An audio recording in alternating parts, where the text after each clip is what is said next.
अस्सलामुअलैकुम सफ़ी न्यूज़ में खुशामदीद। जवाज़ात की जानिब से खुरूज नहाई को लेके एक नई वजाहत आई है जिसके बारे में आप सबको जानना बहुत ज़रूरी है, तो वीडियो को पूरा ज़रूर देखें।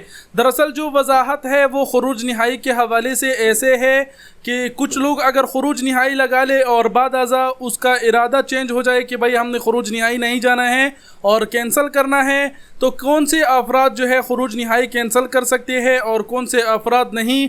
इसके अलावा जवाज़ात ने अपने वजाहती बयान में कहा है कि खुरूज नहाई कैंसिल करने के लिए जवाज़ात के दफातर जाने की ज़रूरत नहीं, ये काम जो आपका कफिल है वो अबशर से भी कर सकता है। अब यहाँ पर सबसे पहले बात करते हैं कि कौन से अफराद का अगर खुरूज नहाई लगेगा तो वो कैंसिल नहीं होगा। ऐसे अफराद जो नए वीज़े पर जाते हैं और जो फ़र्स्ट पीरियड है उनका 90 दिन का, अगर उसके दौरान जो है ना कफिल उसका खुरूज नहाई लगाते हैं तो इसके बाद जो और इकामा आपका नहीं बना है 90 दिन के अंदर और खुरूज नहाई उसने आपका लगाया, तो ऐसी सूरत में बाद में आपका जो खुरूज नहाई है वो कैंसिल नहीं होगा। ठीक हो गया। इसके अलावा ऐसे अफराद जिनका इकामा बना हुआ है और सऊदी कोई भी कफिल या फिर कंपनी उनका खुरूज नहाई लगाते हैं और बाद अज़ा अगर उनका इरादा चेंज होता है कि भाई हमने नहीं जाना है, तो ऐसे अफराद का जो खुरूज नहाई है वो कैंसिल हो सकता है।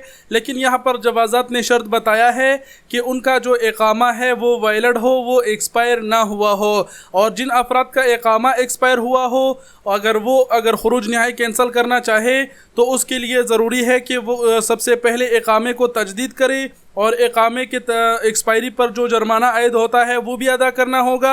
जब इकामा आपका तजदीद होगा उसके बाद आपका जो खुरूज नहाई है वो भी कैंसिल हो जाएगा। यहाँ पर एक बात ये बताते चलूँ कि आजकल सऊदी हुकूमत का जो इकामे की तजदीद का कानून है वो 3 माह भी आप अपना इकामा तजदीद कर सकते हैं, 6 माह भी, 9 माह भी और 1 साल का पूरा भी आप तजदीद कर सकता है। यानी कहने का मतलब ये है कि अगर आपने खुरूज नहाई लगाया है तो अगर आप उसे कैंसिल करना चाहते हैं तो उसके लिए ज़रूरी है कि आपके इकामे में टाइम बाकी हो। अगर इकामा एक्सपायर हुआ है तो आपको पहले इकामा तजदीद करना होगा, उसके बाद ही जाके आपका जो खुरूज नहाई है वो कैंसिल होगा। तो उम्मीद है अब आप समझ गए होंगे। आज की इस वीडियो में आप सब ने जाना कि सऊदी अरब में अगर आप खुरूज नहाई लगाते हैं तो बाद अज़ा अगर आपका मन बदल जाता है तो उसे आप कैंसिल भी कर सकते हैं। बाकी वीडियो में और कुछ कहने की ज़रूरत नहीं। वीडियो देखने का बहुत शुक्रिया। अपना बहुत सारा ख्याल रखिएगा। अल्लाह हाफिज़।